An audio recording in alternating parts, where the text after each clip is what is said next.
Hi, this is Steve Rothstein of Rothstein Model Trains. Sorry we haven't released too many videos lately. We had life interfere and work interfere, and then last week we had trains interfere. Had a couple new trains started to make a video, and one of them blew the speaker and the other one just stopped responding. So we had to stop and go back to the hobby shop. But we're going to make that up today. We've got two videos coming for you today. This is the first one. The first one's going to be N scale, and the second one will be an HO scale video. Hopefully we'll get both of them made and released today or tomorrow. We happen to be at the hobby shop, and we're going to unbox a new Amtrak train we have. Amtrak is the National Railroad, passenger railroad, owned by the federal government. And when they started in 70, or whatever it was, around 70, 71, they did not have any trains or track or anything. They just took all the train cars from the various railroads that were running passenger service and united them and took that. As a result, when it first started, they called it the Rainbow Era because the cars were painted from the original railroad still, and they were in use. They did have their best effort was to get all the locomotives repainted black with the Amtrak logo on them. This is an E8 that we're going to use for this. It was one that they took over, and the E8 stopped being made well before Amtrak came into existence, so you know it came from another railroad to begin with. I'm going to unbox that one in a second to show you what I mean by Rainbow Era. Kato just came out with the Rainbow Era car set, and we're going to get the paper out. And that's what I mean by Rainbow Era. A couple of them had the Amtrak logos. We also had one with a Penn Central logo. Here's a Penn Central. It had several. This one was the paint from the original Pennsylvania Railroad that Penn Central never got around to repainting. Got that Penn Central. So this has some Amtrak logos and some Penn Central logos in it. We're going to set it up today and take them out and try it and see. This one, we got lucky, and the set came with the lights from the factory. And once we get everything set up, I'm going to show you the other Amtrak trains we have, which include the Phase 1 Amtrak here, which was the first set after they got all set up.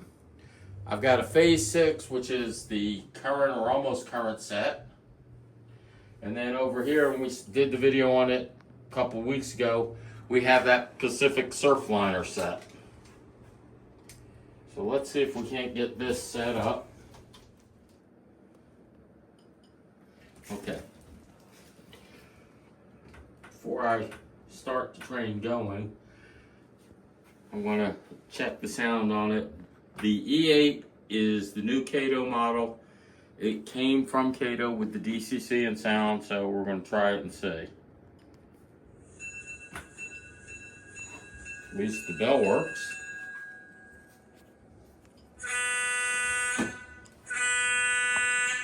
Horn works.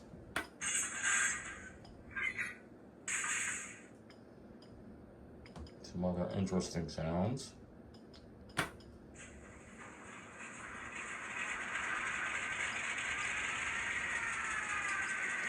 Engine sounds work. Startup sound.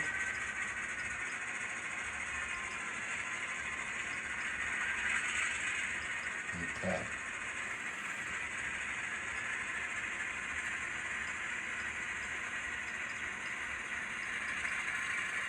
I haven't decided yet if I'm going to try and buy a second locomotive to put in this for it consists. Most of the time Amtrak runs the locomotives are going to be double-headed like that. But let's see if the backup light works on it.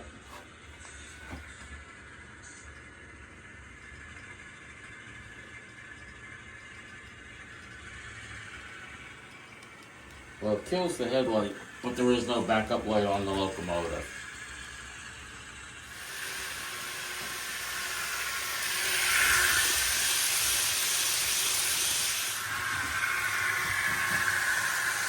As usual with Kato's locomotives, one locomotive will pull a short train like that around our layout without a problem. They're pretty dependable that way.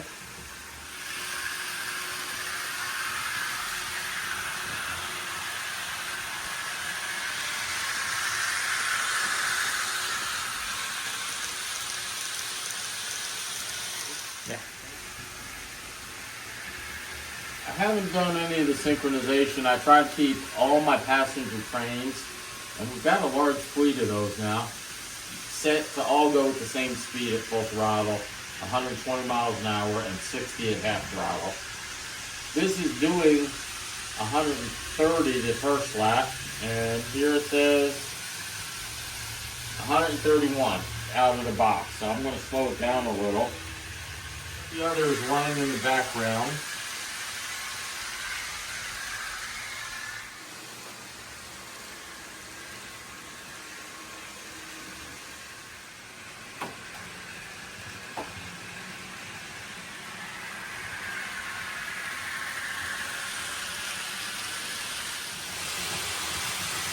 I don't have this one programmed yet.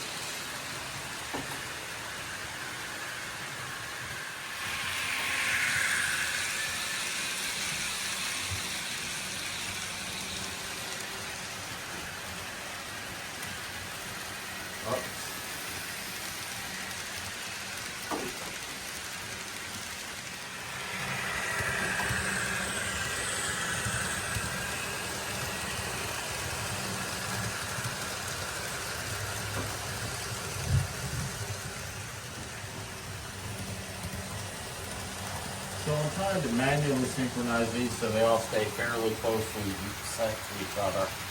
It's a little harder than I like, but we're going to do it. I don't have them all programmed. The two original Amtraks I have are programmed to pretty closely match each other's speed. I'm guesstimating the new one, and I am guesstimating the Surfliner speeds because I haven't tried to sync them up yet. And when I was telling him about having a large fleet, in addition to 4 Amtrak trains, I've got one of the UP passenger trains. I've got the Chicago and Northwestern 400-minute passenger train. I've got the Alaska passenger train. And we've got the Olympic Hiawatha, Milwaukee Road Olympic Hiawatha. And I kind of, sort of have a Pennsylvania Railroad Broadway Limited train. But it's a very, very old one. It's got the old passenger cars from the 20s. And I think was using a steam locomotive on it. And we have another problem. One of the couplers on the Phase 6 Amtrak, it has broken loose 3 times, and now you'll see the passenger cars are being pushed by the Surfliner. Grab the picture of the back end and you can see where it broke off. We're going to have to work on couplers. I'm really beginning to dislike Kato's couplers sometimes. They definitely don't hook and stay together as well as I'd like on a simple layout. I'm not sure why yet. I do know some things that have been said about them and how to fix them. Grinding off one of the little knobs on it, it's got an extra little knob, and you can grind that off to help it couple with other brands. We're going to have to be working on that. because I do like my trains to stay coupled properly. But that's what we've gotten in for you this week. It's an Amtrak kind of day. And when and if I get more money, we'll probably get more Amtrak trains and more passengers of the other railroads, other lines. Thank you all for your support and your interest. I appreciate it. And we'll talk to you next time.